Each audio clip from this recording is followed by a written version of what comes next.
Price the Lord. കർത്താവിൻ്റെ തിരുനാമം വാഴ്ത്തപ്പെടുമാറാകട്ടെ. ആമേൻ. അനുഗ്രഹിക്കപ്പെട്ട ദിനത്തിൽ കർത്താവിൻ്റെ വചനവുമായി നിൽക്കുവാൻ സ്തോത്രം. പ്രാർത്ഥനയോടെ ദൈവത്തിൻ്റെ പാദപീഠത്തിങ്കലായിരിക്കാൻ ദൈവം നൽകി തന്ന നല്ല സമയത്തിനായി നന്ദിയോടെ കർത്താവിനെ സ്തുതിക്കുന്നു. കടന്നു വന്നിരിക്കുന്ന എല്ലാ പ്രിയപ്പെട്ടവർക്കും യേശു ക്രിസ്തുവിൻ്റെ നാമത്തിൽ സ്നേഹവന്ദനം അറിയിക്കുകയാണ്. Price the Lord. ദൈവം നമ്മളെ ഇന്ന് പകൽക്കാലം സ്തോത്രം നമ്മളായിരിക്കുന്ന ഇടങ്ങളിൽ ദൈവം നമ്മളെ അനുഗ്രഹിക്കുമാറാകട്ടെ. ഒരു നിമിഷം നമുക്ക് ദൈവത്തോട് പ്രാർത്ഥിക്കാം.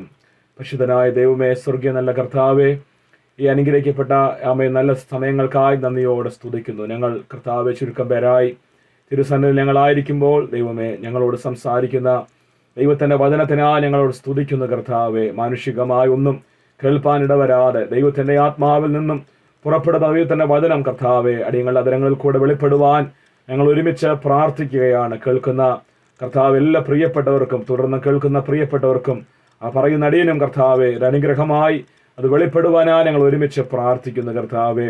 എത്ര ദൂരെയായിരുന്നാലും അതിവേഗത്തിലോടുന്ന ദൈവത്തിൻ്റെ വചനം കർത്താവെ ഞങ്ങളുടെ പ്രാണന് കർത്താവെ സന്ധിമജ്ജകൾക്കെല്ലാം അത് ബലമായി ദൈവശക്തിയായി അത് വെളിപ്പെടുവാൻ ഞങ്ങൾ ഒരുമിച്ച് പ്രാർത്ഥിക്കുകയാണ് കർത്താവെ. സൗഖ്യവും ബലവും ആശ്വാസവും ദൈവമേ പ്രത്യാശയും ആത്മീകമായ അനുഗ്രഹവും ഞങ്ങളുടെ മേൽ പകരുന്നതിനായി സ്തോത്രം ചെയ്യുന്നു.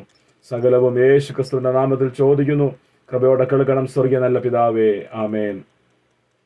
പ്രിയ ശിവപാസ പറഞ്ഞതുപോലെ നമ്മൾ എല്ലാവരും പ്രതീക്ഷയോടെ കേൾക്കുവാൻ ആഗ്രഹിച്ചത് പ്രിയ സജിപാസ്റ്ററിന്റെ ശുശ്രൂഷയായിരുന്നു. എന്നാൽ കഴിഞ്ഞ ദിവസം സ്നാനപ്പെട്ട പ്രിയ അൻസുസിസ്റ്ററിന്റെ സ്നാനത്തോടുള്ള ബന്ധത്തിൽ ഇന്നത്തെ ആരാധന ആ കൂടി വരുന്ന സഭയിൽ ആയിരിക്കുവാൻ ആഗ്രഹിക്കുന്നു. അതുകൊണ്ട് സ്തോത്രം. പ്രിയ സജിപാസ്റ്റർ അവിടെയാണ് ശുശ്രൂഷിക്കുന്നതും അതുപോലെ ആരാധന അറ്റൻഡ് ചെയ്യുന്നതും. ദൈവം നമ്മളെ ധാരാളമായി അനുഗ്രഹിക്കുമാറാകട്ടെ. അല്പനേരത്തെ ചിന്തയ്ക്കായി ഒരു തിരുവചനം കർത്താവിൽ ശരണപ്പെട്ടെടുപ്പാൻ ഞാൻ ആഗ്രഹിക്കുന്നു. എഫെസ്യർക്ക് പൗലോസ് അപ്പോസ്തലൻ എഴുതിയ ലേഖനത്തിൽ 1-ാം അധ്യായം അതിൻ്റെ പ്രൈസ് ദി ലോർഡ് 18-19 വാക്യങ്ങളാണ് വായിപ്പാനായി ആഗ്രഹിക്കുന്നത്. 17 മുതലുള്ള വാക്യങ്ങൾ. എൻ്റെ പ്രാർത്ഥനയാൽ നിങ്ങളെ ഓർത്തുകൊണ്ട് നമ്മുടെ കർത്താവായ യേശു ക്രിസ്തുവിൻ്റെ ദൈവവും മഹത്വമുള്ള പിതാവായവൻ നിങ്ങൾക്ക് തന്നെക്കുറിച്ച് പരിജ്ഞാനത്തിൽ ജ്ഞാനത്തിൻ്റെയും വെളിപ്പാടിൻ്റെയും ആത്മാവിനെ തരേണ്ടതിനും നിങ്ങളുടെ ഹൃദയദൃഷ്ടി പ്രകാശിച്ചിട്ട് അവൻ്റെ വിളിയാലുള്ള ആശ ഇന്നതെന്നും വിശുദ്ധന്മാരിൽ അവൻ്റെ അവകാശത്തിൻ്റെ മഹിമാധനം ഇന്നതെന്നും അവൻ്റെ ബലത്തിൻ വല്ലഭത്വത്തിൻ്റെ വ്യാപാരത്താൽ വിശ്വസിക്കുന്ന നമുക്ക് വേണ്ടി വ്യാപരിക്കുന്ന അവൻ്റെ ശക്തിയുടെ അളവറ്റ വലിപ്പം ഇന്നതെന്നും നിങ്ങൾ അറിയേണ്ടതിനും പ്രാർത്ഥിക്കുന്നു. Price the Lord. പ്രിയ അപ്പോസ്തലനായ പൗലോസ് എഫെസ്യ സഭയ്ക്ക് ലേഖനം എഴുതുമ്പോൾ തൻ്റെ പ്രാർത്ഥനയിൽ ഉദ്ധരിച്ചതായ ഹല്ലേലൂയ പ്രാർത്ഥിച്ച പ്രാർത്ഥനാ വാചകങ്ങളാണ് നമ്മൾ ഇന്ന് അല്പനേരം ചിന്തിപ്പാനായി പോകുന്നത്. അതിനകത്ത് പ്രധാനപ്പെട്ട ഒരു പ്രധാനപ്പെട്ട ഒരു കാര്യമാണ് ദൈവത്തിൻ്റെ ആത്മാവ് എൻ്റെ ഹൃദയത്തിൽ പ്രേരണ നൽകിയത്. അത് മറ്റൊന്നുമല്ല, പ്രാർത്ഥിച്ച സ്തോത്രം നിങ്ങളുടെ ഹൃദയദൃഷ്ടി പ്രകാശിച്ചിട്ട് സ്തോത്രം. തുടർന്ന് ഹൃദയദൃഷ്ടി എന്തിനു വേണ്ടി പ്രകാശിക്കണം? 3 പ്രധാനപ്പെട്ട കാര്യങ്ങളാണ് അപ്പോസ്തലനായ പൗലോസ് തൻ്റെ പ്രാർത്ഥനയിൽ ഹൃദയദൃഷ്ടി എന്തിനു വേണ്ടി പ്രകാശിക്കണമെന്നത് അവിടെ പറയുന്നതായി നമുക്ക് കാണാൻ കഴിയുന്നത്. സ്തോത്രം. ദൈവത്തിന് സ്തോത്രം. നമുക്കറിയാം ഈ എഫെസ്യ സഭ അപ്പോസ്തലനായ പൗലോസ് തന്റെ ശുശ്രൂഷയാൽ സ്തോത്രം അവിടെ സ്ഥാപിച്ച ഒരു സഭയാണെന്ന് നമുക്ക് അപ്പോസ്തല പ്രവൃത്തി 19-ാം അധ്യായവും 20-ാം അധ്യായവും വായിക്കുമ്പോൾ നമുക്ക് കാണുവാനായിട്ട് കഴിയുന്നുണ്ട്. സ്തോത്രം. ഈ സഭ സ്തോത്രം ഉണ്ടായ ശേഷം സ്ഥാപിക്കപ്പെട്ട ശേഷം വർഷങ്ങൾക്കപ്പുറമാണ് ഈ ലേഖനം പൗലോസ് AD സ്തോത്രം AD 60 സമയങ്ങളിൽ ഈ സഭയ്ക്ക് എഴുതി കൊടുക്കുന്നത്. സ്തോത്രം.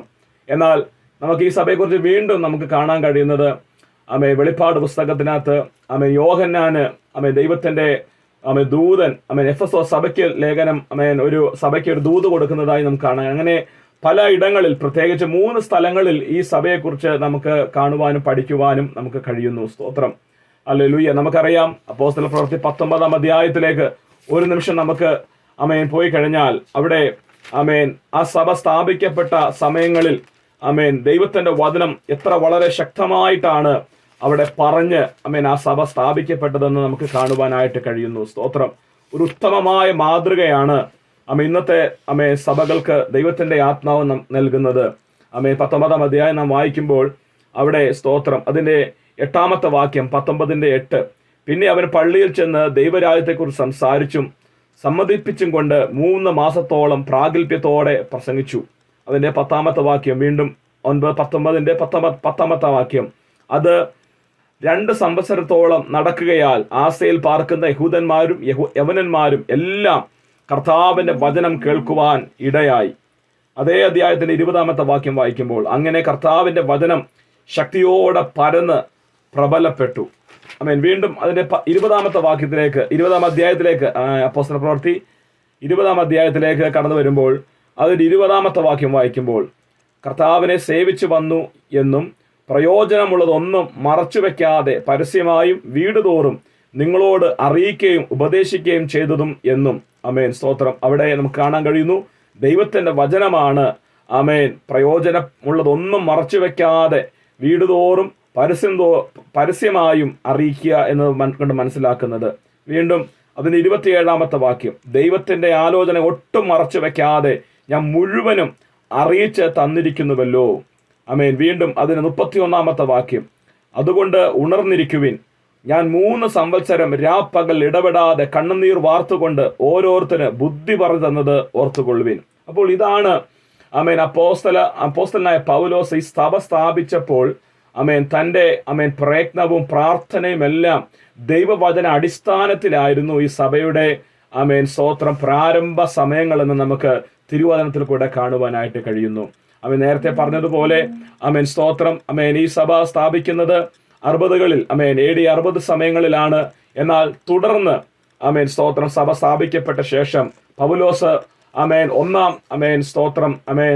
ഒന്നാം കാരാഗ്രഹ സമയം എന്ന് പറഞ്ഞാൽ റോമൻ സ്തോത്രം തടവിൽ 1-ാമത്തെ പ്രാവശ്യം തടവിൽ വീട്ടുതടങ്കലായിരിക്കുമ്പോൾ അന്ന് കാരാഗ്രഹ സ്തോത്ര ലേഖനങ്ങളായി അന്ന് എഴുതിയ ഒരു ലേഖനമാണ് എഫെസ്യ ലേഖനം.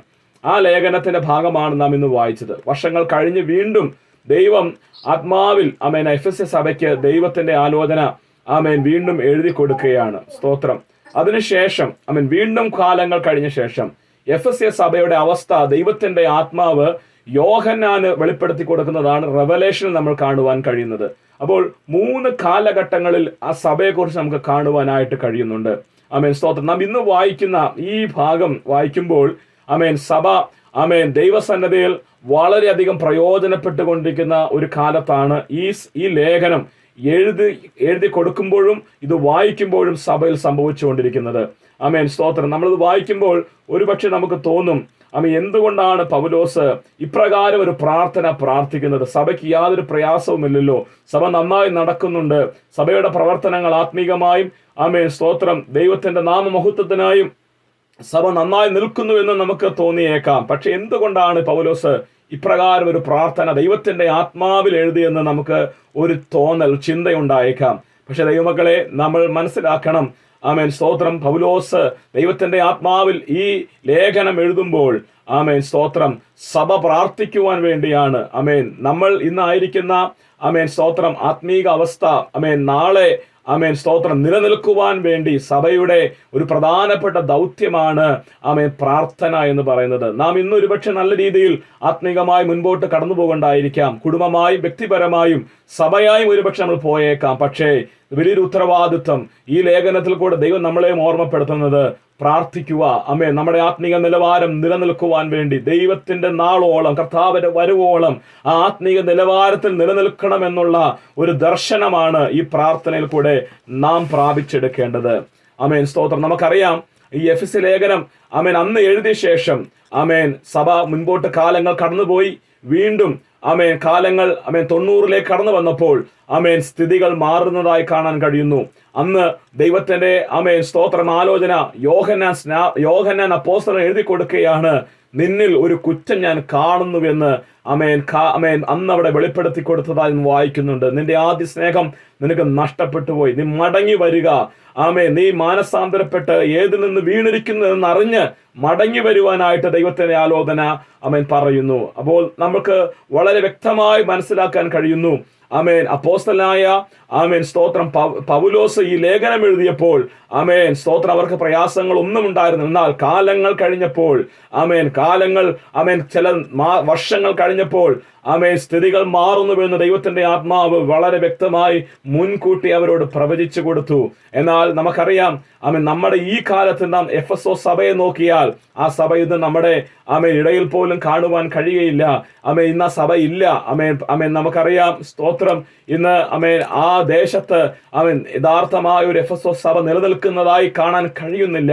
അപ്പോൾ എത്ര വ്യക്തമാണ് ദൈവം പറയുന്ന മുന്നറിയിപ്പുകൾ അവഗണിച്ചാൽ സ്തോത്രം അത് ആത്മീകമായി നമ്മുടെ ജീവിതത്തിൽ പരാജയങ്ങൾ, ആത്മീകമായി നമ്മുടെ ജീവിതത്തിൽ സ്തോത്രം ദൈവം ആഗ്രഹിക്കുന്ന നിലകൾ പ്രയോജനപ്പെടുവാൻ കഴിയുകയില്ല എന്ന് വളരെ വ്യക്തമായി നമുക്ക് മനസ്സിലാക്കുവാൻ കഴിയുന്നു. സ്തോത്രം സ്തോത്രം നമുക്കറിയാം ദൈവം പറഞ്ഞത് അങ്ങനെയാണ് എഫെസോസ് സഭയോട്. ആ വെളിപ്പാട് പുസ്തകത്തിൽ പറഞ്ഞത് നീ മാനസാന്തരപ്പെടാതിരുന്നാൽ നിന്റെ നിലവിളക്ക് ആ സ്ഥാനത്ത് നിന്നും എടുത്തു മാറ്റുമെന്നതാണ് ദൈവം അന്ന് അവരുടെ ചെയ്തത്. നമുക്കറിയാം നിലവിളക്ക് ദൈവസഭയ്ക്ക് നിഴലായി നിൽക്കുക. നിഴൽ അത് ദൈവസഭയെയാണ് കാണിക്കുന്നത്.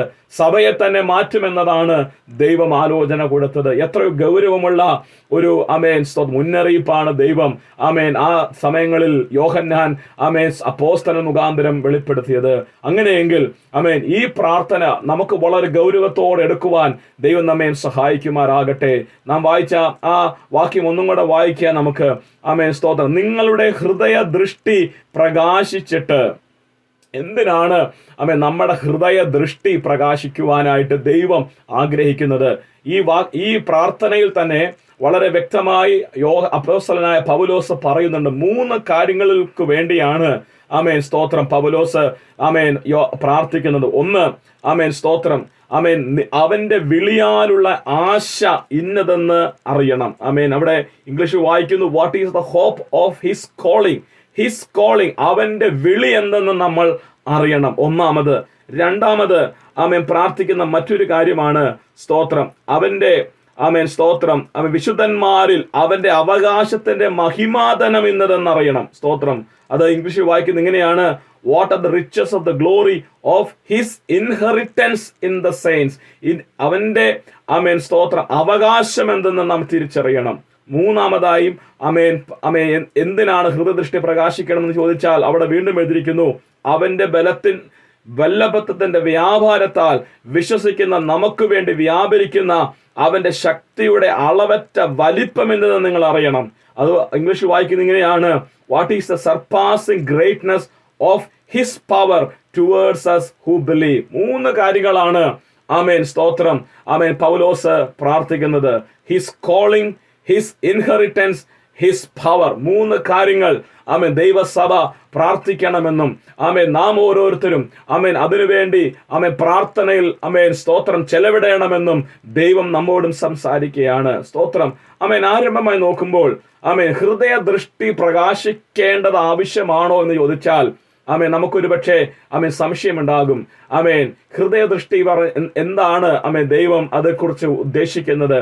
എന്താണ് യഥാർത്ഥത്തിൽ സ്തോത്രം കണ്ണ് തുറക്കുക എന്ന് പറയുന്നത് കൊണ്ട് അർത്ഥമാക്കുന്നത്?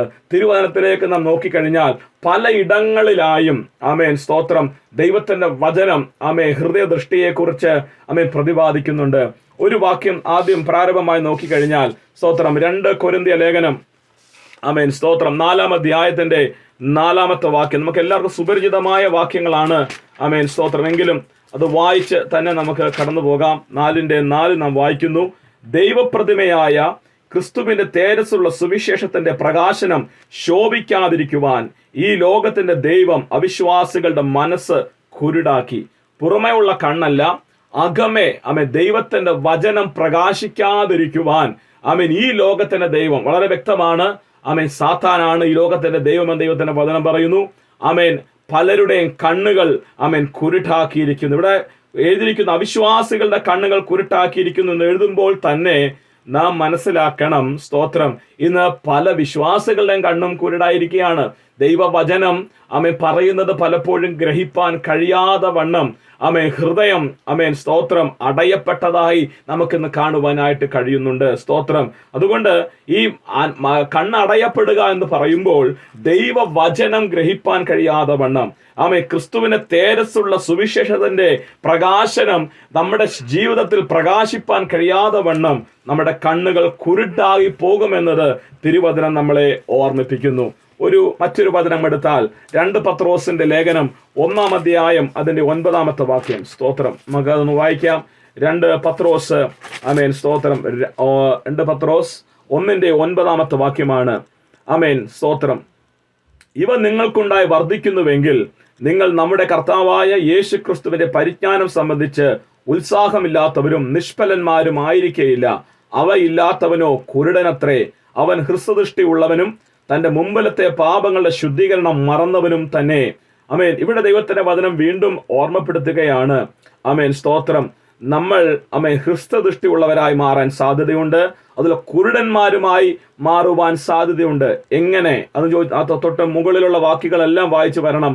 5, 6, 7 വാക്യങ്ങൾ വായിച്ചു വരുമ്പോഴാണ് നമുക്ക് അവിടെ കാണുവാനായിട്ട് കഴിയുന്നത്. സ്തോത്രം. അത് 7-ാമത്തെ വാക്യം വായിച്ചു തുടങ്ങിയാൽ സ്തോത്രം. സ്ഥിരതയോടെ ഭക്തിയും, ഭക്തിയോട് സഹോദരപ്രീതിയും, സഹോദരപ്രീതിയോട് സ്നേഹവും കൂട്ടിക്കൊള്ളുവിൻ. ഇവ നിങ്ങൾക്കുണ്ടായി വർദ്ധിക്കുന്നുവെങ്കിൽ നിങ്ങൾ നമ്മുടെ കർത്താവായ യേശു ക്രിസ്തുവിന്റെ പരിജ്ഞാനം സംബന്ധിച്ച് ഉത്സാഹമില്ലാത്തവരും നിഷ്ഫലന്മാരും ആയിരിക്കയില്ല.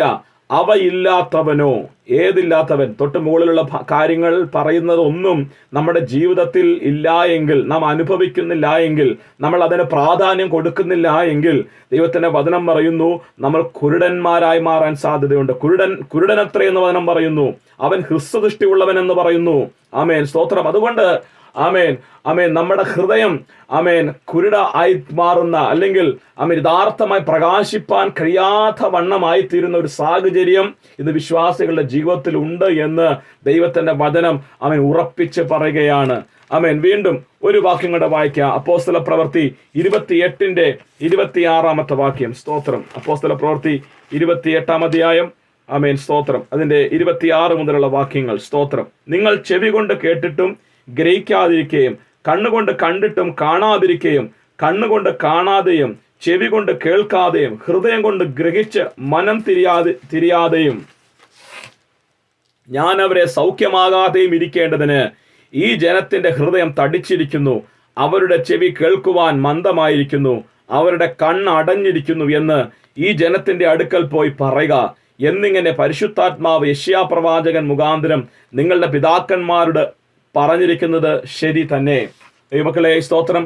ഈ വചനം സ്തോത്രം പഴയ നിയമത്തിൽ സ്തോത്രം ഉദ്ധരിച്ചുകൊണ്ട് യെശയ്യാ പ്രവാചകൻ പറഞ്ഞ ഭാഗമാണ് സ്തോത്രം ഇവിടെ നാം വായിച്ചത്. ഇസ്രായേൽ ജനത്തോടുള്ള ബന്ധത്തിലാണ് നമുക്കിവിടെ വായിക്കുവാനായിട്ട് കഴിയുന്നു. നാം ഇന്ന് പുതിയ നിയമ ഇസ്രായേലാണ്.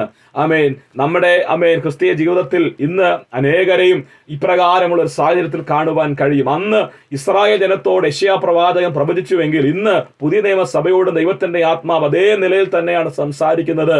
പലതും കാണുവാനോ പലതും കേൾക്കുവാനോ മനസ്സിലാക്കുവാൻ കഴിയാതെ നമ്മൾ സ്വതന്ത്ര കുരുടായി മാറുന്ന ഒരു സാഹചര്യം ഉണ്ട് എന്ന് വളരെ സ്പഷ്ടമായി ദൈവത്തിന്റെ ആത്മാവ് നമ്മളോട് സംസാരിക്കുകയാണ്.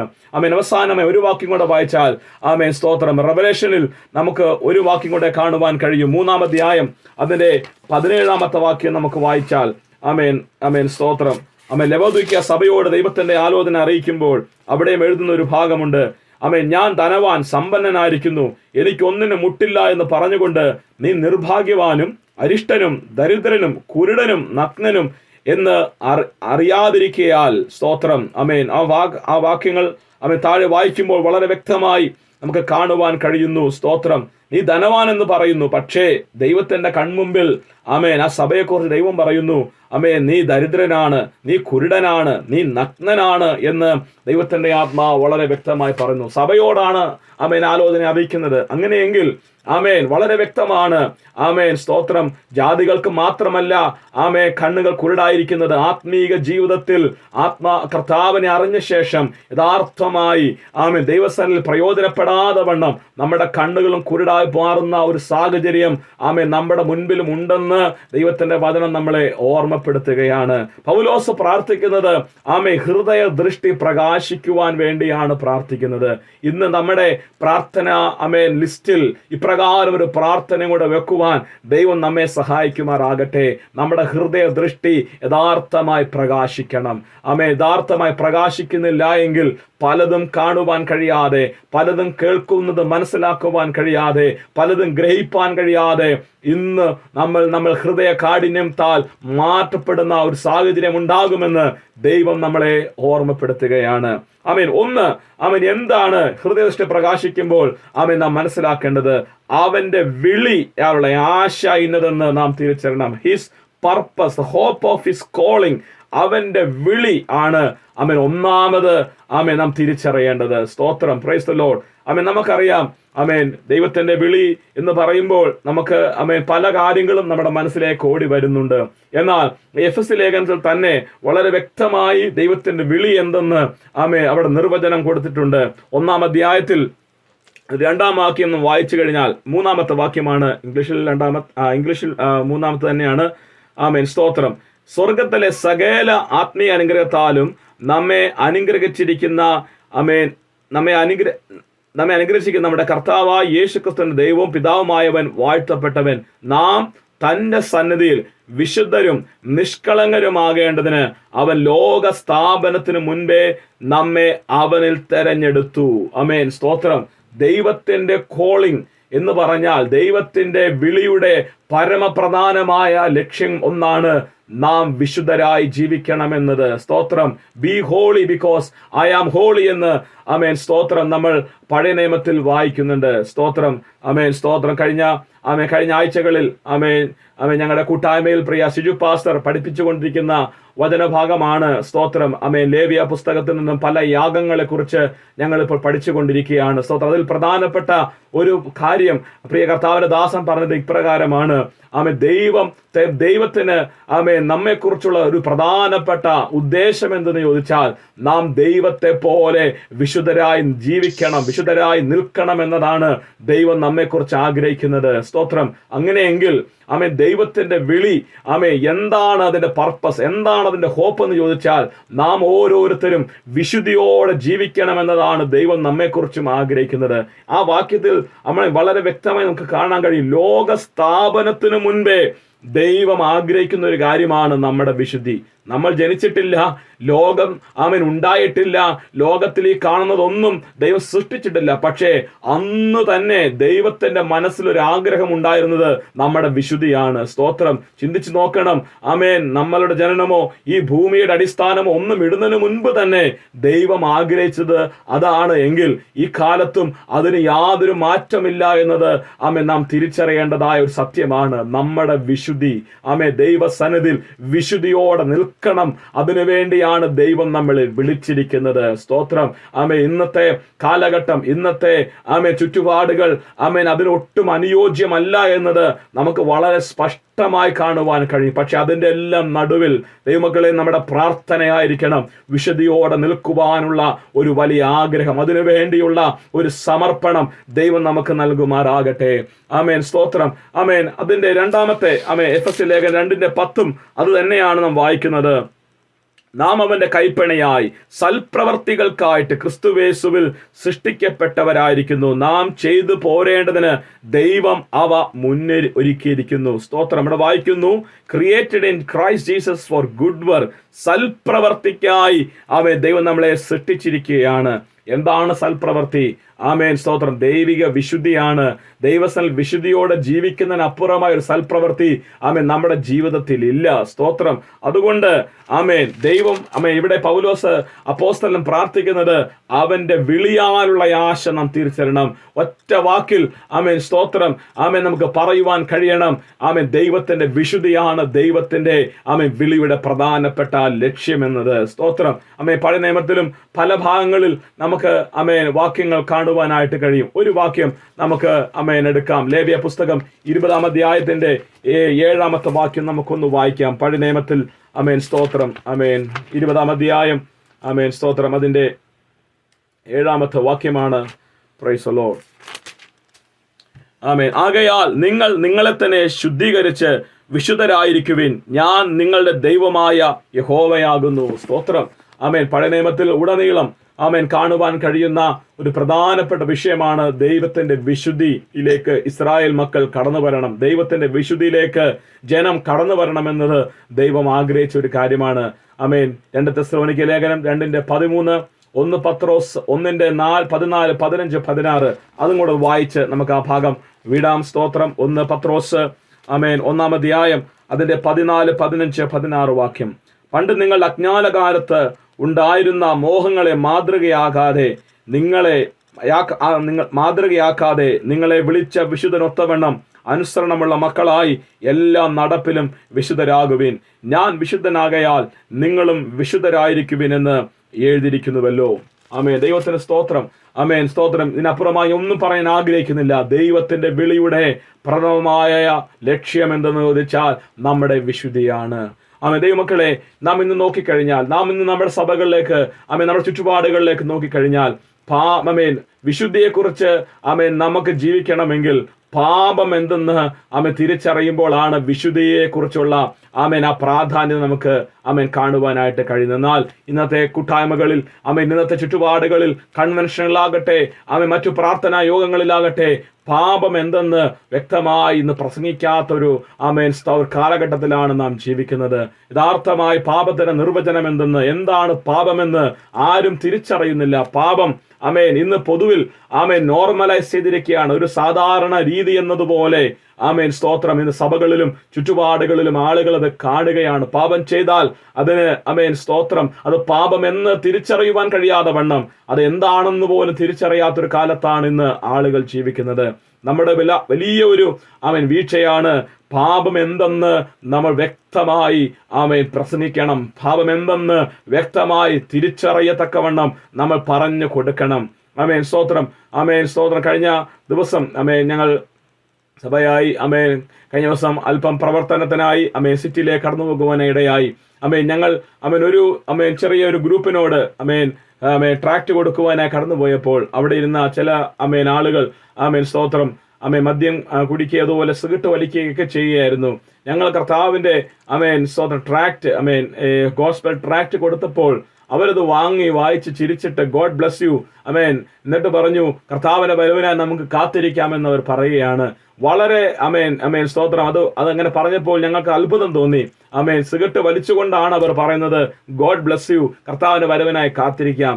അവരെ സംബന്ധിച്ച് സ്മോക്കിങ്ങോ കള്ളുകുടിയോ അല്ലെങ്കിൽ അതൊന്നും അവരെ സംബന്ധിച്ച് ആമേൻ ഒരു പാപമായി അവർക്ക് തോന്നുന്നില്ല. നോർമലൈസ് ചെയ്തിരിക്കുകയാണ് അവരുടെ ജീവിതം. അത് ഒരു തെറ്റല്ല, അതൊരു ജീവിത ശൈലിയാണെന്ന് അവർ മനസ്സിലാക്കുകയാണ്. ആമേൻ നമ്മൾ മനസ്സിലാക്കണം, ദൈവസഭയുടെ വലിയൊരു ഉത്തരവാദിത്വമാണ് പാപത്തെക്കുറിച്ച് ശക്തമായി സംസാരിക്കുവാൻ തക്കവണ്ണം ആമേൻ ദൈവം സഭയെ അതിനായി ഉപയോഗിക്കേണ്ടത് വളരെ പ്രാധാന്യമുള്ളൊരു ആവശ്യമാണ്. സ്തോത്രം. ആമേൻ. ദൈവത്തിന്റെ വചനം പറയുന്ന ഒരു ഭാഗമുണ്ട്. സ്തോത്രം. എഫെസ്യ ലേഖനം ആമേൻ 5-ാം അധ്യായത്തിന്റെ 11-ാമത്തെ വാക്യം വായിച്ചാൽ ഇങ്ങനെയാണല്ലോ വായിക്കുന്നത്: ഇരുട്ടിന്റെ നിഷ്ഫല പ്രവർത്തികൾക്ക് കൂട്ടാളികളാകരുത്, അവയെ ശാസിക്കുക അത്ര വേണ്ടത്. അവർ ഗൂഢമായി ചെയ്യുന്നത് പറയുവാൻ പോലും ലജ്ജയാകുന്നു. അവയെ ശാസിക്കുമ്പോഴോ സകലത്തെയും കുറിച്ച് വെളിച്ചത്താൽ ബോധം വരും. ബോധം വരുന്നതെല്ലാം വെളിച്ചം പോലെ തെളിവല്ലോ. സ്തോത്രം. ആമേൻ. ദൈവത്തിന്റെ സഭയ്ക്ക് ദൈവത്തിന്റെ പ്രമാണം പറയുന്നത് ആമേൻ സ്തോത്രം പാപത്തെക്കുറിച്ച് ബോധ്യം വരുത്തുന്ന രീതിയിൽ ദൈവത്തിന്റെ വചനം നാം പ്രസംഗിക്കണം. സ്തോത്രം. അത് പരിശുദ്ധാത്മാവിൽ മാത്രമേ അത് സാധിക്കുകയുള്ളൂ. ഒരു വാക്യം കൂടെ വായിച്ചു കഴിഞ്ഞാൽ യോഹന്നാന്റെ സുവിശേഷം ആമേൻ 3-ാം അധ്യായം സ്തോത്രം അവിടെ ഒരു ഭാഗം നമുക്ക് കാണുവാൻ കഴിയുന്നത് ആമേൻ സ്തോത്രം. യോഹന്നാൻ സുവിശേഷം ആമേൻ ഗോസ്പൽ ഓഫ് ജോൺ ചാപ്റ്റർ 3 ആമേൻ സ്തോത്രം. അവിടെ 19 മുതലുള്ള ആമേൻ വാക്യമാണ്. Praise the Lord. ഹല്ലേലൂയ. ന്യായവിധി എന്നതോ വെളിച്ചം ലോകത്തിൽ വന്നിട്ടും മനുഷ്യരുടെ പ്രവൃത്തി ദോഷമുള്ളതാകയാൽ അവർ വെളിച്ചത്തെക്കാൾ ഇരുളിനെ സ്നേഹിച്ചത് തന്നെ. തിന്മ പ്രവർത്തിക്കുന്നവനെല്ലാം വെളിച്ചത്തെ പകയ്ക്കുന്നു, തന്റെ പ്രവൃത്തിക്ക് ആക്ഷേപം വരാതിരിക്കുവാൻ വെളിച്ചത്തിലേക്ക് വരുന്നതുമില്ല. സത്യം പ്രവർത്തിക്കുന്നവനോ തന്റെ പ്രവൃത്തി ദൈവത്തിൽ ചെയ്തിരിക്കയാൽ അത് വെളിപ്പെടേണ്ടതിന് വെളിച്ചത്തിലേക്ക് വരുന്നു. സ്തോത്രം. ആമേൻ. പാപം ആമേൻ ഒരിക്കലും ആമേൻ പുറത്തു വരുവാൻ കഴിയാതെ വണ്ണം ആമേൻ അത് മറയപ്പെട്ട രീതിയിലാണ് ഇന്ന് നാം കാണാൻ കഴിയുന്നാൽ പാപത്തെ ദൈവത്തിന്റെ വചനത്തിന് മുൻപാകെ കൊണ്ടുവന്ന് ആമേൻ പുറത്തു കൊണ്ടുവന്ന് വിശുദ്ധിക്ക് വേണ്ടി ജീവിക്കുവാനുള്ള വലിയ ആഹ്വാനം ആമേൻ നാം ചെയ്യേണ്ടതാണ്. അതാണ് ദൈവം നമ്മെ കുറിച്ച് ആഗ്രഹിക്കുന്നത്. ഒന്നാമത് നമ്മൾ ചിന്തിച്ചു ആമേൻ ദൈവത്തിന്റെ വിളി അത് ഉദ്ദേശം. രണ്ടാമത് ആമേൻ ദൈവത്തിന്റെ ആമേൻ സ്തോത്രം ആമേൻ ദൈവം നമ്മെ കുറിച്ച് ആഗ്രഹിക്കുന്നത് അവന്റെ ആമേൻ സ്തോത്രം ആമേൻ the riches of glory of his inheritance. ആമേൻ സ്തോത്രം. വായിക്കുന്നു, അവന്റെ വിളിയാലുള്ള ആശയിൽ നിന്നും വിശുദ്ധന്മാരിൽ അവന്റെ അവകാശത്തിന്റെ മഹിമാധനം ഇന്നതെന്നും നാം അറിയണം. സ്തോത്രം. ഈ ഇൻഹെറിറ്റൻസ് എന്നെല്ലാം പറയുമ്പോൾ ആമേൻ നമ്മുടെ മനസ്സിൽ ഓടി വരും ആമേൻ ഭൗമികമായ ഒരു വലിയ ആമേൻ സ്തോത്രം ആമേൻ സ്തോത്രം വലിയ ഒരു ആമേൻ സമ്പത്ത് അല്ലെങ്കിൽ വലിയൊരു ഭൗമിക അനുഗ്രഹം ദൈവത്താൽ നാം നേടിയെടുക്കാൻ പോകുന്നു എന്നുള്ള ഒരു തോന്നലായിരിക്കും പലപ്പോഴും ആമേൻ ആ ഇൻഹെറിറ്റൻസ് എന്ന വാക്കുകൊണ്ട് നമ്മൾ ആമേൻ പലരും ചിന്തിക്കുന്നത്. എന്നാൽ ദൈവവചനത്തിൽ പറയുന്ന ഇൻഹെറിറ്റൻസ് എന്ന് പറയുന്നത് വളരെ വ്യക്തമായി അവിടെ എഴുതിയിട്ടുണ്ട്. വിശുദ്ധന്മാരിൽ അവന്റെ മഹിമാധനം, ഇൻഹെറിറ്റൻസ് ഇൻ ദ സെയിൻസ്. ഹല്ലേലൂയ.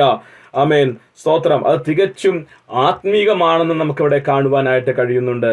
ആമേൻ. ആ 1-ാം അധ്യായത്തിൽ പല ഭാഗങ്ങളിലും ആമേൻ ദൈവത്തിന്റെ ഇൻഹെറിറ്റൻസിനെ കുറിച്ച് അവിടെ എഴുതിയിട്ടുണ്ട്. ആമേൻ പ്രത്യേകിച്ച് നാം നോക്കിക്കഴിഞ്ഞാൽ സ്തോത്രം ആമേൻ 1-ാം അധ്യായം price the Lord amen praise the Lord സ്തോത്രം അതിന്റെ 14-ാമത്തെ വാക്യം വായിക്കുമ്പോൾ അവിടെ കാണാൻ കഴിയുന്നു, തന്റെ സ്വന്തം ജനത്തിന്റെ വീണ്ടെടുപ്പിന് വേണ്ടി തന്റെ മഹത്വത്തിന്റെ പുകഴ്ചയ്ക്കായിട്ട് അവന്റെ അവകാശത്തിന്റെ അച്ചാരമായ വാഗ്ദത്തത്തിന് പരിശുദ്ധാത്മാവിനാൽ മുദ്രയിട്ടിരിക്കുന്നു. ദൈവത്തിന്റെ പരിശുദ്ധാത്മാവ് ഒരു ഇൻഹെറിറ്റൻസ് എന്ന് ദൈവത്തിന്റെ വചനം പറയുന്നു. ദൈവം നമ്മിൽ നിക്ഷേപിച്ചിരിക്കുന്ന പരിശുദ്ധാത്മാവിന്റെ ശക്തി ദൈവവചനം പറയുന്നു അതൊരു ഇൻഹെറിറ്റൻസ്, ദൈവത്തിന്റെ ഒരു അനുഗ്രഹമാണ്, ദൈവത്തിന്റെ ഒരു ധനമായിട്ടാണ് ദൈവം അത് കണക്കാക്കപ്പെടുന്നത്. പലപ്പോഴും നമ്മളത് ഗ്രഹിക്കുന്നില്ല. നമ്മൾ കൂട്ടായ്മയിൽ കടന്നു വരുന്നു, പാട്ടുകൾ പാടി ആരാധിക്കുന്നു, അതിനപ്പുറമായി പരിശുദ്ധാത്മാവ് എന്തെന്ന് പലപ്പോഴും നാം ചിന്തിക്കാറില്ല. എന്നാൽ ദൈവത്തിന്റെ വചനം പറയുന്നു അതിനപ്പുറമായി ദൈവത്തിന്റെ ഇൻഹെറിറ്റൻസ് ആണ്, ദൈവത്തിന്റെ നിക്ഷേപമാണ് പരിശുദ്ധാത്മാവ് നമ്മിൽ പകർന്നിരിക്കുന്നതെന്ന് കാണുവാനായിട്ട് കഴിയുന്നു. തുടർന്ന് മുകളിലേക്ക് ആ അധ്യായത്തിന്റെ മുകളിലേക്ക് വായിച്ചു കഴിയുമ്പോൾ അവിടെ എല്ലാം ദൈവത്തിന്റെ ധനത്തെക്കുറിച്ച് അവിടെ എഴുതിയിട്ടുണ്ട്.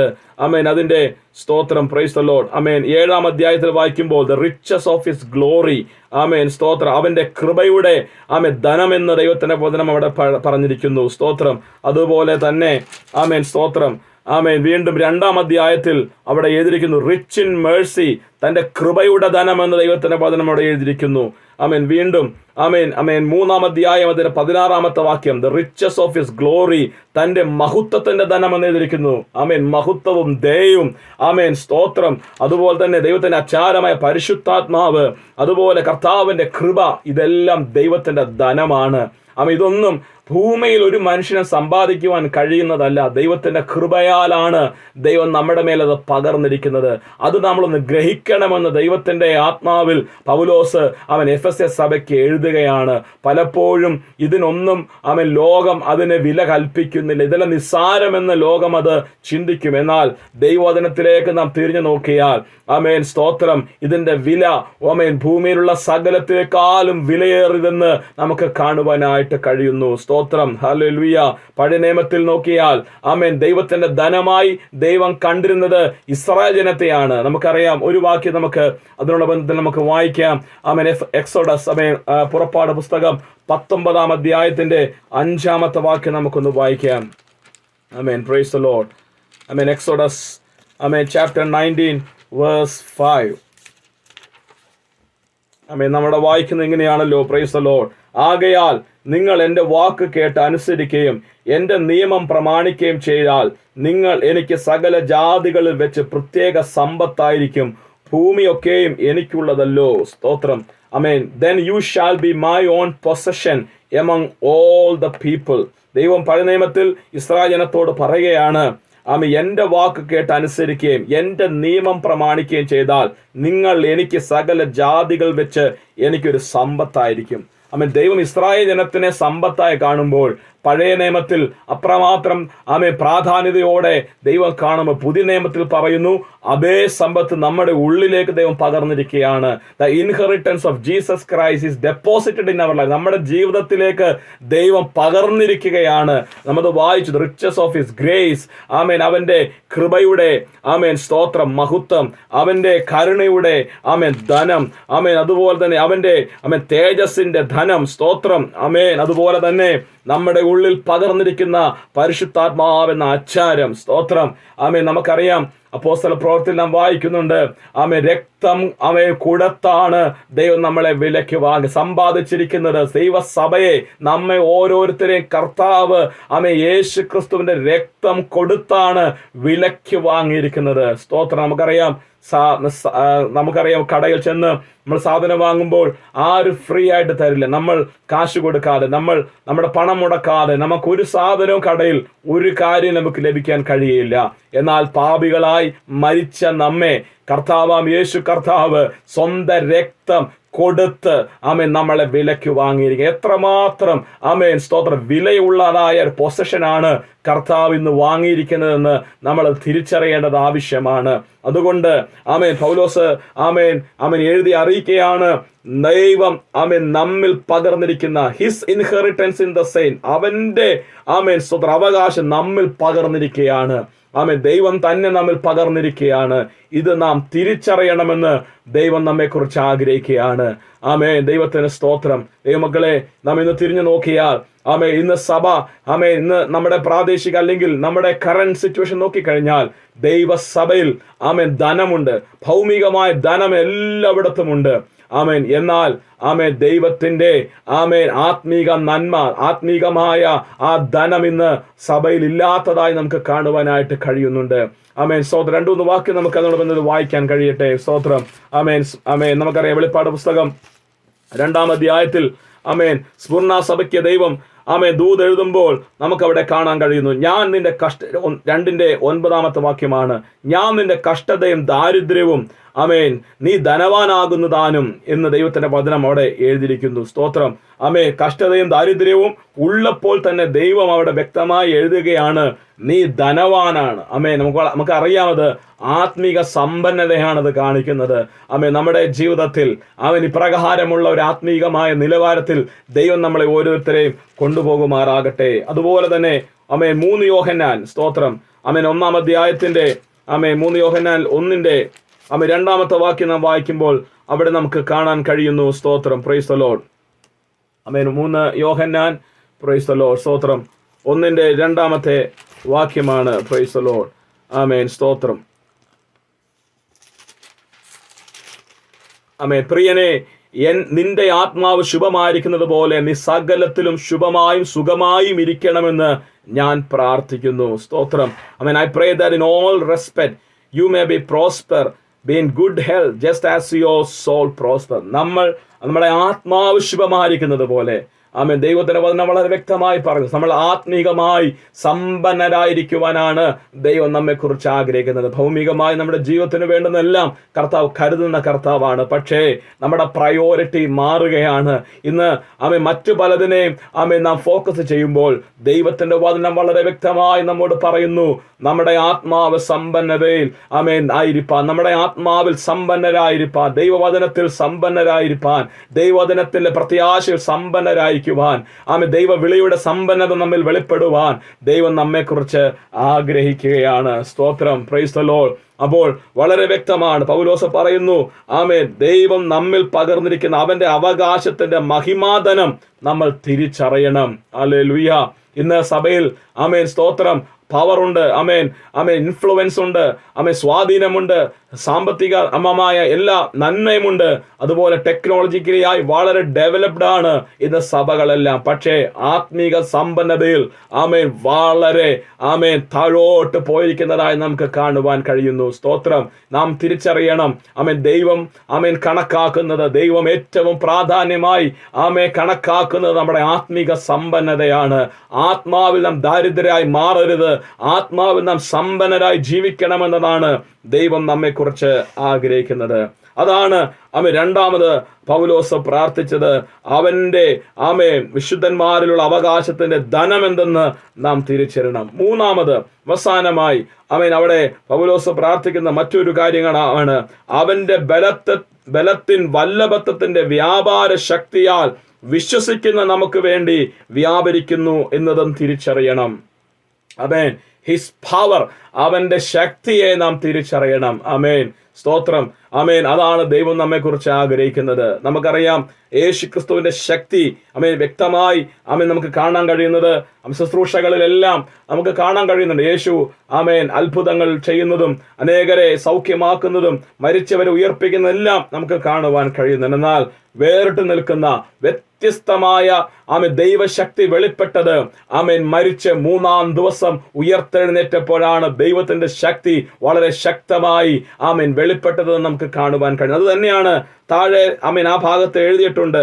ആമേൻ ആ ശക്തി ആമേൻ പ്രകാരമാണ് ആമേൻ അത് വെളിപ്പെട്ടതെന്ന് വളരെ വ്യക്തമായി ആ 1-ാം അധ്യായത്തിന്റെ താഴത്തെ ഭാഗത്ത് നാം വായിക്കുന്നുണ്ട്. അങ്ങനെ അവൻ ക്രിസ്തുവിലും വ്യാപരിച്ച് അവനെ മരിച്ചവരുടെ ഇടയിൽ നിന്നും ഉയർപ്പിച്ചു. അതാണ് ദൈവശക്തിയുടെ ആമേൻ പ്രത്യേകതയായി നമുക്ക് കാണാൻ കഴിയുന്നത്. ആമേൻ ഞാൻ ഈ ഭാഗം വായിച്ചപ്പോൾ ആമേൻ സ്തോത്രം ആമേൻ വളരെ വിചിത്രമായി തോന്നിയ ഒരു കാര്യമുണ്ട്. യേശുവിന്റെ ആമേൻ മരണം ശേഷം, യേശു അടക്കപ്പെട്ട ശേഷം ആമേൻ യഹൂദന്മാർ ആമേൻ അവർ ശാസ്ത്രിമാരും പല ആളുകളും യേശുവിന്റെ ശരീരത്തെ കാവൽ ചെയ്യുവാൻ വേണ്ടി ആമേൻ ഭടന്മാരെ ആമേൻ സ്തോത്രം വെച്ച് മുദ്ര വെച്ചതായി നമുക്ക് കാണാൻ കഴിയുന്നുണ്ട്. കാരണം പീലാത്തോസിനോട് പറഞ്ഞൊരു കാര്യമുണ്ട്.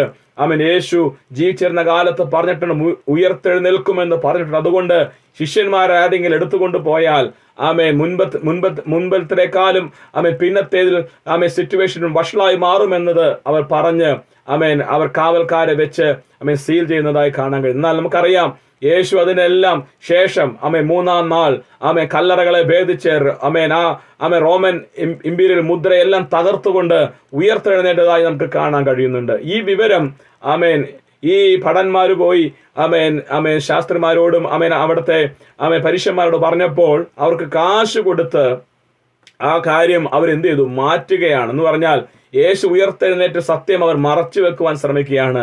യേശുവിനെ ശരീരം ശിഷ്യന്മാർ എടുത്തുകൊണ്ടുപോയെന്ന് കള്ളപ്രചാരണം നടത്തണമെന്ന് പറഞ്ഞ് അവരത് ഒതുക്കുകയാണ്. നമുക്കറിയാം അന്നു മുതലേ സാത്താൻ പ്രവർത്തിച്ചൊരു മേഖലയാണ് യേശുവിന്റെ ഉയർപ്പിന്റെ ശക്തി ലോകം തിരിച്ചറിയരുത്, അത് ആരും മനസ്സിലാക്കരുതെന്ന് അവർ തീരുമാനിച്ച് അപ്രകാരം ചെയ്തതായി നമുക്ക് കാണാൻ കഴിയുന്നു.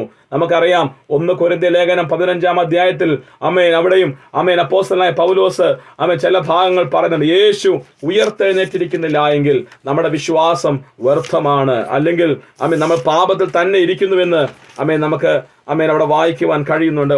1 കൊരിന്ത്യർ 15-ാം അധ്യായത്തിന്റെ സ്തോത്രം പ്രൈസ് ദി ലോർഡ് അവിടെ ചില ഭാഗങ്ങൾ പ്രൈസ് ദി ലോർഡ് നമുക്കൊന്ന് വായിക്കാം. 15-ാം അധ്യായത്തിന്റെ 13 മുതലുള്ള വാക്യങ്ങൾ. മരിച്ചവരുടെ പുനരുത്ഥാനം ഇല്ല എങ്കിൽ ക്രിസ്തു ഉയർത്തെഴുന്നേറ്റിട്ടില്ല. ക്രിസ്തു ഉയർത്തെഴുന്നേറ്റിട്ടുണ്ടെങ്കിൽ ഞങ്ങളുടെ പ്രസംഗം വ്യർത്ഥം, നിങ്ങളുടെ വിശ്വാസവും വ്യർത്ഥം. മരിച്ചവർ ഉയർക്കുന്നില്ല എന്ന് വരികിൽ ദൈവം ഉയർപ്പിച്ചിട്ടില്ലാത്ത ക്രിസ്തുവിനെ അവൻ ഉയർപ്പിച്ചു എന്ന് ദൈവത്തിന് വിരോധമായി സാക്ഷി പറയുകയാൽ ഞങ്ങളും ദൈവത്തിന് കള്ളസാക്ഷികൾ എന്ന് വരും. മരിച്ചവർ ഉയർക്കുന്നില്ല എങ്കിൽ ക്രിസ്തുവും ഉയർത്തിട്ടില്ല. ക്രിസ്തു ഉയർത്തിട്ടില്ല എങ്കിൽ നിങ്ങളുടെ വിശ്വാസം വ്യർത്ഥമത്രേ. നിങ്ങളും ഇന്നും നിങ്ങളുടെ പാപങ്ങളിൽ ഇരിക്കുന്നു. ക്രിസ്തുവിൽ നിദ്ര കൊണ്ടവർ നശിച്ചുപോയി. നാം ഈ ആയുസ്സിൽ മാത്രം ക്രിസ്തുവിൽ പ്രത്യാശ വെച്ചിരിക്കുന്നുവെങ്കിൽ സകല മനുഷ്യരിലും അരിഷ്ടന്മാരത്രേ. അപ്പോൾ വളരെ വ്യക്തമാണ് യേശു ക്രിസ്തുവിൻ്റെ ആമേൻ ഉയർപ്പിന്റെ ശക്തി ആമേൻ നമ്മൾ അനുഭവിക്കുന്നവരും വിശ്വസിക്കുന്നവരും നമ്മുടെ അനുദിന ജീവിതത്തിൽ ആമേൻ നമ്മളത് അനുഭവിക്കണമെന്നത് ദൈവം നമ്മെക്കുറിച്ച് ആഗ്രഹിക്കുന്ന ഒരു കാര്യമാണ്. ഇവിടെ പൗലോസ് പറയുന്നു, അവിടെ എഴുതി പ്രാർത്ഥിക്കുകയാണ്, ആമേൻ അവന്റെ വല്ലഭത്വത്തിന്റെ ശക്തിയെ നാം തിരിച്ചറിയണം. The surpassing greatness of his power, അവന്റെ ശക്തി എന്തെന്ന് നാം തിരിച്ചറിയണം. മറ്റൊരു വേർഷൻ എങ്ങനെയാണ് എഴുതിയിരിക്കുന്നത്? The immeasurable power of God, the unlimited power of God. ദൈവത്തിന്റെ ശക്തിയെ നമുക്ക് ആർക്കും അളക്കുവാനായിട്ട് കഴിയുകയില്ല. ആർക്കും അത് ചിന്തിക്കുവാൻ കഴിയുന്നതിനപ്പുറമാണ് ദൈവത്തിന്റെ ശക്തി. അത് ദൈവസഭയായിരിക്കുന്ന എഫെസോസ് സഭ തിരിച്ചറിയണമെന്ന് പ്രാർത്ഥിക്കുകയാണ്. അത് നാം ആയിരിക്കുന്ന ദൈവസഭയിലായിരിക്കുന്ന നാം ഓരോരുത്തരും തിരിച്ചറിയണമെന്ന് ദൈവം ആഗ്രഹിക്കുകയാണ്. ദൈവശക്തി എന്തെന്ന് നമ്മൾ തിരിച്ചറിയണമെന്ന് ദൈവം നമ്മെക്കുറിച്ച് ആഗ്രഹിക്കുകയാണ്. എന്തുകൊണ്ടെന്ന് ചോദിച്ചാൽ ആ വാക്യത്തിൽ ആ അധ്യായത്തിന്റെ താഴോട്ട് വായിക്കുമ്പോൾ 21 മുതലുള്ള വാക്യങ്ങൾ വായിക്കുമ്പോൾ, സ്വർഗത്തിൽ തന്റെ വലത്ത് ഭാഗത്ത് എല്ലാ വാഴ്ചയ്ക്കും അധികാരത്തിനും ശക്തിക്കും കർത്തൃത്വത്തിനും ഈ ലോകത്തിൽ മാത്രമല്ല വരുവാനുള്ളതിനും വിളിക്കപ്പെടുന്ന സകല നാമത്തിലും അത്യന്തം മീതെ ഇരുത്തുകയും സർവവും അവന്റെ കീഴെയായി വെച്ച് അവനെ സർവത്തിനും മീതെ തലയാക്കി എല്ലാറ്റിനും എല്ലാം നിറയ്ക്കുന്നവന്റെ നിറവായിരിക്കുന്ന അവന്റെ ശരീരമായ സഭയ്ക്ക് കൊടുക്കുകയും ചെയ്തിരിക്കുന്നു. ദൈവത്തിന്റെ ശക്തി ദൈവം സഭയ്ക്ക് നൽകിയിരിക്കുകയാണ്. ഇത് അനുഭവിക്കണം, ഇത് എക്സസൈസ് ചെയ്യണം. ഇത് നമ്മുടെ ക്രിസ്തീയ ജീവിതത്തിൽ ശുശ്രൂഷയുള്ള ബന്ധത്തിൽ ദൈവനാമത്തിന്റെ പുകഴ്ചയ്ക്കായി നാം അത് ഉപയോഗിക്കണം എന്നത് ദൈവം നമ്മെക്കുറിച്ച് ആഗ്രഹിക്കുകയാണ്. ദൈവത്തിന്റെ ശക്തി എന്തെന്ന് നാം തിരിച്ചറിയണം. ഇന്ന് സഭാരാധനയിൽ പ്രഭാതത്തിൽ ഞങ്ങളുടെ ആരാധന കഴിഞ്ഞാണ് നമ്മൾ ഈ കൂട്ടായ്മയിൽ കടന്നു വരുന്നത്. ഇന്ന് രാവിലെ ഇന്ന് ഞങ്ങളുടെ ആരാധനയിൽ ദൈവത്തിന്റെ വചനം സംസാരിച്ച പ്രിയ കർത്താവിന്റെ ദാസൻ ഇപ്രകാരം ഒരു വചനഭാഗം എടുത്താണ് അന്ന് പ്രസംഗിച്ചത്. മർക്കോസിന്റെ സുവിശേഷം 9-ാം അധ്യായത്തിൽ ഒരു ഭാഗം എടുത്തു. ഭൂതോപദ്രവമുള്ള ഒരു മനുഷ്യനെ യേശുവിന്റെ ശിഷ്യന്മാർ അടുക്കൽ കൊണ്ടുവന്നിട്ട് അവർക്കൊന്നും ചെയ്യുവാൻ കഴിയാതെ അവർ യേശുവിന്റെ അടുക്കിലേക്ക് പോകുന്നതായി കാണാൻ കഴിയുന്നുണ്ട്. യേശു അവരുടെ അവിശ്വാസത്തെ സ്തോത്രം ചോദിക്കുന്നുണ്ട്. ഞാൻ എത്രത്തോളം നിങ്ങളോട് പൊറുക്കും, എത്രമാത്രം നിങ്ങളോട് കൂടെ ഇരിക്കുമെന്നെല്ലാം യേശു അവരോട് ചോദിക്കുന്നുണ്ട്. അവസാനം യേശു പറഞ്ഞു, ഈ ജാതി ഈ അവിശ്വാസം എന്നതായ ഈ കാര്യം നിങ്ങൾക്ക് മാറണമെങ്കിൽ പ്രാർത്ഥനയാൽ അല്ലാതെ ഇത് മാറുകയില്ല എന്ന് കാണുവാൻ കഴിയുന്നു. ശിഷ്യന്മാർക്ക് സ്തോത്രം യേശു ഉള്ളപ്പോൾ തന്നെ ശിഷ്യന്മാർക്ക് അത് ചെയ്യുവാൻ കഴിയാതിരുന്നപ്പോൾ ഇന്നത്തെ കാലത്ത് യേശു ഇന്ന് നമ്മുടെ മധ്യയില്ല, പക്ഷേ യേശുവിന്റെ ആത്മാവ്, പരിശുദ്ധാത്മാവിന്റെ സാന്നിധ്യം നമ്മുടെ ഉള്ളിലുണ്ട്. ഇതുപോലൊരു സാഹചര്യത്തിൽ കൂടെയാണ് നാം എല്ലാവരും ഇന്നും കടന്നു പോകുന്നത്. ദൈവശക്തി വെളിപ്പെടുത്തുവാൻ ദൈവം നമ്മെക്കുറിച്ച് ആഗ്രഹിക്കുന്നുണ്ട്. അപ്പോസ്തല പ്രവൃത്തിയിൽ പ്രവർത്തിച്ച അതേ പരിശുദ്ധാത്മാവിന്റെ ശക്തി ഇന്ന് സഭകളിൽ വെളിപ്പെടണം എന്നതാണ് ദൈവം നമ്മെക്കുറിച്ചും ആഗ്രഹിക്കുന്നത്. ദൈവവചനവും ദൈവത്തിന്റെ ശക്തിയും ഒരുപോലെ വെളിപ്പെടുവാൻ ദൈവം നമ്മെക്കുറിച്ച് ആഗ്രഹിക്കുന്നുണ്ട്. കർത്താവ് നമുക്കറിയാം, സ്തോത്ര സുവിശേഷങ്ങൾ പറയുന്നുണ്ട്, ദൈവശക്തിയും തിരുവചനത്തെ അറിയാകയാൽ ജനം തെറ്റിപ്പോകുന്നു എന്ന് ദൈവത്തിന്റെ വചനം വായിക്കുന്നുണ്ട്. അങ്ങനെയെങ്കിൽ ദൈവശക്തിയെ നാം അനുഭവിക്കുകയും അത് ദൈവനാമത്തിന്റെ മഹത്വത്തിനായി വെളിപ്പെടുവാൻ നമ്മൾ പ്രാർത്ഥിക്കുകയും ചെയ്യണം. എഫെസോസ് സഭയോട് ദൈവത്തിന്റെ ആത്മാവിൽ പൗലോസ് എഴുതിയതാണ്, അവന്റെ ശക്തിയുടെ വലിപ്പം നമ്മൾ തിരിച്ചറിയണം. അവൻ ദൈവസഭയ്ക്ക് അത് നൽകിയിരിക്കുകയാണ്. അത് നമ്മളായിരിക്കുന്ന ദേശത്ത്, നമ്മളായിരിക്കുന്ന ചുറ്റുപാടുകളിൽ ആ ദൈവപ്രവൃത്തി ദൈവശക്തി മുഖാന്തരം ചെയ്തെടുക്കുവാൻ നമുക്ക് ദൈവത്തോട് പ്രാർത്ഥിക്കാം. സ്തോത്രം, ഹല്ലേലൂയ. ഇന്നത്തെ കാലത്ത് നോക്കിയാൽ ദൈവസഭകളിൽ ദൈവശക്തി ഇല്ല. ദൈവശക്തി ഇല്ലാത്തത് നമുക്ക് കാണുവാൻ കഴിയുന്നു. ദൈവശക്തി ഇന്ന് നഷ്ടപ്പെടുകയാണ്. പാരമ്പര്യങ്ങൾ പറയുകയാണ്, പക്ഷേ സ്ഥാനങ്ങൾ അല്ലെങ്കിൽ പ്രസ്ഥാനങ്ങളുടെ പേര് മാത്രമേ ഉള്ളൂ. എന്നാൽ ദൈവശക്തി സഭയിൽ ഇല്ലാത്തതായി നമുക്ക് കാണുവാൻ കഴിയും. ദൈവം നമ്മോട് ഇന്ന് രാത്രിയിൽ സംസാരിക്കുകയാണ്. നമുക്ക് ദൈവസന്നദ്ധയിൽ ദൈവത്തോട് പ്രാർത്ഥിക്കാം. നമ്മുടെ പ്രാർത്ഥന ഒരുപക്ഷെ നാം ഇന്ന് ആത്മീയത്തിൽ സാറ്റിസ്ഫൈഡ് ആയിരിക്കാം. നാം ആത്മീയത്തിൽ ഒരു ദോഷവും നമുക്ക് തോന്നുന്നില്ലായിരിക്കാം. പക്ഷേ എഫെസോസ് സഭയ്ക്ക് പൗലോസ് ആലോചന അറിയിക്കുമ്പോൾ പിന്നത്തേതിലൊരു ആലോചനയായി അവരുടെ ജീവിതത്തിൽ ഭവിച്ചു എന്ന് കാണുവാൻ കഴിയുന്നു. അങ്ങനെയെങ്കിൽ നാം ഇന്ന് പ്രാർത്ഥിക്കുമ്പോൾ നമുക്ക് വേണ്ടി മാത്രമല്ല നാം പ്രാർത്ഥിക്കുന്നത്, നമ്മുടെ തലമുറയ്ക്ക് വേണ്ടി കൂടെ പ്രാർത്ഥിക്കുകയാണ്. നമ്മുടെ സഭയിൽ നമ്മുടെ തലമുറയായിരിക്കുമ്പോൾ ആമേൻ അവന്റെ വിളി, ദൈവത്തിന്റെ വിളി തിരിച്ചറിയുന്ന ഒരു തലമുറയായി നമ്മുടെ കൂട്ടങ്ങളെ, നമ്മുടെ തലമുറ ദൈവം മാറ്റട്ടെ. ദൈവത്തിന്റെ ധനം എന്തെന്ന് നമ്മുടെ തലമുറ തിരിച്ചറിയുവാനായി നമുക്ക് ദൈവത്തോട് പ്രാർത്ഥിക്കാം. ദൈവശക്തി എന്തെന്ന് നമ്മുടെ തലമുറ തിരിച്ചറിയുവാനായി നമുക്ക് ദൈവത്തോട് പ്രാർത്ഥിക്കാം. നമ്മുടെ തലമുറയ്ക്ക് വേണ്ടി ഈ കാര്യങ്ങൾ കൈമാറുന്നില്ല എങ്കിൽ ഇന്ന് യൂറോപ്പുകളിൽ സംഭവിച്ചതുപോലെ പല ആലയങ്ങൾ അടച്ചു പൂട്ടുകയാണ്. ദൈവശക്തി വെളിപ്പെടാത്തത് കൊണ്ട്, ദൈവത്തിന്റെ വിളി എന്തെന്ന് തിരിച്ചറിയാത്തത് കൊണ്ട്, ദൈവത്തിന്റെ ധനം എന്തെന്ന് തിരിച്ചറിയാത്തത് കൊണ്ട് ഇന്ന് പലതും അടയപ്പെടുന്നതായി കാണുവാൻ കഴിയുന്നു. നമുക്ക് ദൈവസന്നദ്ധിയിൽ ഇന്ന് രാത്രിയിൽ നമ്മൾ സ്തോത്രം, ഭൂമിയുടെ പല ഭാഗത്തിരുന്ന ദൈവത്തിന്റെ വചനം കേൾക്കുമ്പോൾ നമ്മുടെ പ്രാർത്ഥനയായി ദൈവം തീർക്കുമാറാകട്ടെ. നമുക്ക് ദൈവസന്നദ്ധിയിൽ പ്രാർത്ഥിക്കാം. അവന്റെ വിളിയുടെ ആശ ഇന്നതെന്ന്. സ്തോത്രം, സ്തോത്രം. രണ്ടാമത് അവന്റെ വിശുദ്ധന്മാരിലുള്ള മഹിമാധനം എന്തെന്ന്, അവന്റെ ശക്തിയുടെ വലിപ്പം എന്തെന്ന്. സ്തോത്രം, സ്തോത്രം. ഹല്ലേലൂയ. അവന്റെ ബലത്തിൻ വല്ലഭത്തിന്റെ ശക്തി എന്തെന്ന് തിരിച്ചറിയുവാൻ. ഹല്ലേലൂയ, ഹല്ലേലൂയ. നമുക്ക് ദൈവത്തോട് പ്രാർത്ഥിക്കാം. Praise the Lord, praise the Lord. ദൈവസന്നദ്ധിയിൽ നമ്മുടെ കണ്ണുകളെ അടയ്ക്കാം. ദൈവകരങ്ങളിലേക്ക് നമ്മെ തന്നെ ഒന്ന് സമർപ്പിക്കാം. ഹല്ലേലൂയ. ദൈവത്തിന്റെ ആത്മാവ് നമ്മളെ ശക്തീകരിക്കുമാറാകട്ടെ. ആമേൻ, സ്തോത്രം, ആമേൻ, സ്തോത്രം. ദൈവശക്തിയിൽ ദൈവത്തിന്റെ പ്രവൃത്തി ചെയ്തെടുക്കുന്ന ഈ അന്ത്യകാലത്തിൽ ദൈവം നമ്മളെ ഉപയോഗിക്കുന്ന കൂട്ടമായി, സഭയായി, കുടുംബമായി, വ്യക്തിപരമായി നമ്മളെ ദൈവം ഉപയോഗിപ്പാനായി നമുക്ക് ദൈവത്തോട് പ്രാർത്ഥിക്കാം. Hallelujah, hallelujah. ദൈവത്തിന് സ്തോത്രം, ദൈവത്തിന് സ്തോത്രം. ദൈവവചനങ്ങൾ മുറ്റുമായി നമുക്ക് സമർപ്പിക്കാം. ഈ വചനങ്ങൾ വീണ്ടും ധ്യാനിപ്പാൻ ദൈവം നമ്മെ സഹായിക്കുമാറാകട്ടെ. നമ്മുടെ പ്രാർത്ഥന ഒട്ടുപോലും കുറയാതെ നിരന്തരമായി പ്രാർത്ഥിപ്പാൻ ദൈവം നമ്മളെ സഹായിക്കുമാറാകട്ടെ. ഈ വചനങ്ങളാൽ ദൈവം നമ്മളെ അനുഗ്രഹിക്കുമാറാകട്ടെ എന്ന് പ്രാർത്ഥിച്ചുകൊണ്ട് വാക്കുകളും ചുരുക്കുന്നു. ദൈവം നമ്മെ ഏവരെയും അനുഗ്രഹിക്കുമാറാകട്ടെ. സ്തോത്രം.